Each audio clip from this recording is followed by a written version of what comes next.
Air signs, tignan natin kung ano ang mensahe para sa'yo ngayong araw. Keep in mind po na ito ay general reading lamang, so hindi po lahat ay makaka-relate, so be open-minded. Sa mga hindi pa po nakasubscribe dito sa ating channel, please subscribe na po kayo and pa-like na din po ng ating video. At sa mga nais naman po mag-avail ng ating private readings, Lucky Stones and Amulet, makikita nyo po yung link sa description box below, Tarot Intentions by Aliana Reyes. So we have a blessing of the earth, air signs, ayan.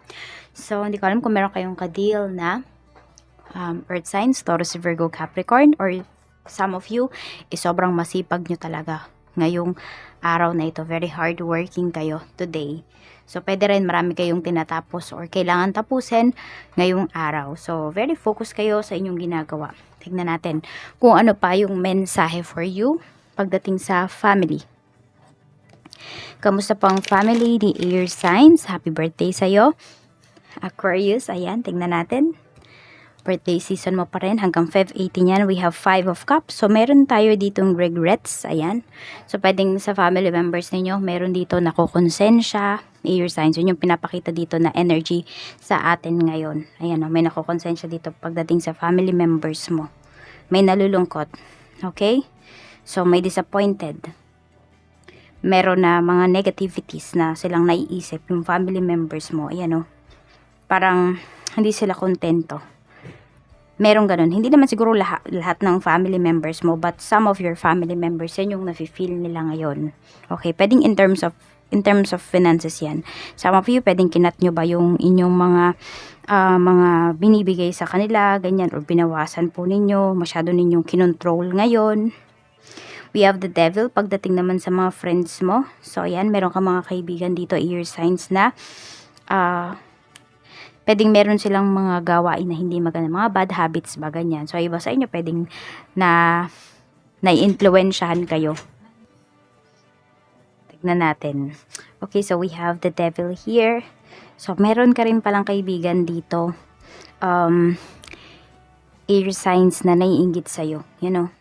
So, ingat ka lang dito kasi pag pwede na chinichismis ka ng tao na to. Okay? Tapos, meron din ako nakikita dito. Pwedeng may kaibigan ka na you're into you. Okay? Yung person na ito. Pwedeng medyo obsessed siya sa'yo. Friend mo lang siya talaga ha. Pero, you feel na parang obsessed siya sa'yo or napaka-possessive ng friend mo na to, air signs. Or baliktad, baka ganyan kayo sa mga kaibigan ninyo. Tingnan natin. We have the star naman pagdating po sa pagdating sa love life mo. Okay, so may healing tayo dito, may reconciliation. So pwedeng kung kayo ay hindi okay ng person mo ngayon, so pwede po na 8 months yung nakikita ko dito. 8 months pa bago kayo magkausap talaga ng person mo, or 8 months pa bago kayo maayos or totally ma-healed yung inyong relationship. Ayun yung pinapakita dito. So, tignan pa natin ano pa yung mensahe for you pagdating naman po sa kaperahan. Sa kaperahan, we have 2 of Wands. So, meron ditong 2 stream of income na paparating sa'yo, air signs. For some of you, pwede po na ito ay, ano na talaga, nasa sayo na, okay? I mean, nangyayari na talaga siya. Okay, yung pinagkukuhanan ninyo ng pera ay pwedeng 2 source na nga po. Pero ayan, maganda yung pera ninyo dito. Tapos may nakikita din pala akong pag-travel para sa'yo. May pag-travel dito na pinapakita kasi si universe. Okay? So, ito yung pag-travel na to kasi pwedeng about to sa trabaho po ninyo or pwedeng nasa isang toxic place kayo. Tinitignan ninyo kung dapat na ba kayong umalis. So, tignan pa po natin ano pa yung mensahe. So, this is money. Pagdating sa career, we have naman po 7 of swords. Ayan, pagdating sa career mo. Sa career, nakikita ko dito na magaling talaga kayo, air signs, pagdating sa career ninyo. Kailangan lang talaga dito is tahimik lang po kayong kumilos. Bakit? Kasi maraming naiinggit sa inyo, maraming gusto magpabagsak sa inyo. So, kung nalalaman nila yung strategy mo in terms of your, sa career mo, or meron kang tinatarget na promotion, syempre magiging disadvantage mo yon kapag alam nila yung mga plans mo. Kaya medyo manahimik ka lang talaga dito, mag-observe ka lang pagdating sa career mo. Diba? Tumapat dito sa a blessing of the earth. So, meron ditong offer para sa'yo. Meron din dito air signs na blessing na paparating para sa'yo talaga pagdating sa career mo. Kung promotion man yan or naghahanap kayo ng trabaho, pwedeng ma-hire kayo ngayong araw na ito. Tignan natin sa business mo naman, we have Ace of Pentacles. Ang ganda ng business mo kasi Ace of Pentacles. So, di ba nakikwento ko sa inyo before nung nakikake pa ako. So, pag yan yung, talaga yung lumabas kota or sobra pa sa kota yung mga cakes na binibake ko. Yan. Around 300 to 400 cakes minsan isang deliveran yun. Kaya ayan o, ang ganda ng energy. So maganda po yung income or yung flow ng cash flow ninyo dito sa inyong business. Kaya wag nyo talagang pababayaan yan. Parang accept lang kayo ng accept dito. Ayan o, oo nga. Pero tingnan nyo din na kasi baka naman mamaya kung kayo talaga yung gumagawa, yung production nyo ba baka hindi kayanin. So tingnan nyo po, pero you're very productive ngayong araw na to pagdating sa business mo. Tingnan nyo rin po kung kaya nyo ba talagang i-provide yung mga in-order sa inyo kasi mahirap naman, committed kayo doon tapos hindi pala, 'di ba? Hindi nyo pala mabibigay. So masisira syempre yung pangalan ninyo pag ganyan. So tingnan nyo lang din naman kung ano ba yung kaya ninyo. Huwag kayong, sabi na lang natin, huwag kayong masyadong maghahaman. Air signs. Ayun talaga yung word. Check natin ano ba yung mga positivities na pwedeng mangyari sa iyo ngayong araw. So, we have the moon. Okay? So, ito, kung meron kayong mga bayarin, mga expenses, ayan po, pwede po na yan ay mabayaran nyo na. Because we have the moon. Pwede rin kung sino man yung mga nagtatago sa inyo, mga pinagtataguan kayo, air signs, yan, makikita nyo na talaga. Or sabi natin, nagpapanggap sa harap mo. Makikilala mo na sila. Positive to kasi alam mo kung kanino ka ba dapat umiwas. Actually, iba nga sa inyo. Ano lang naman naghihintay na lang kayo ng sign. Kilala nyo na yung mga tao na yan. Siguro pa, just to confirm lang talaga, naghihintay kayo ng sign para hindi naman parang bias na bias kayo. We have the lovers. Okay, so ingat lang kayo pagdating dito sa relationship ninyo. Ayan. Pero more on positive naman yung nakikita ko dito na energy pagdating sa relationship.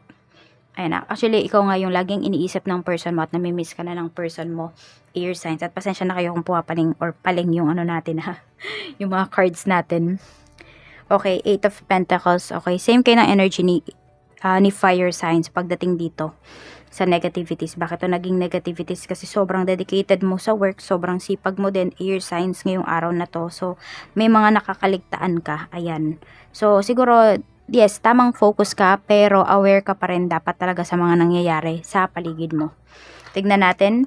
At yun, labas din kayo from your comfort zone from time to time. Tignan natin pagdating naman po sa mga bagay na dapat mong pagtuunan ng pansin. We have the Fool. Ayan. So, ano ba yung dapat mong pagtuunan ng pansin? Yung mga new opportunities na dumarating sa'yo. Kasi dahil nga nasa comfort zone mo, ikaw, air signs, pwedeng masyado ka natatakot. Well, nakakatakot naman talaga kapag hindi mo alam yung isang bagay na ino-offer sa'yo. Or wala ka masyadong background dun sa bagay na yon. Pero, sinasabi sa'yo dito, huwag kang matakot. Okay? You should explore. Ayan po. Take the chance. Take the leap of faith. Air signs ngayong araw na ito. Malay mo, diba? Dun ka pa mas mag-progress. Dun ka mas mag-succeed sa mga new offers na dumarating para sa'yo. Tignan natin ano pa yung mensahe pagdating naman po sa mga blessings.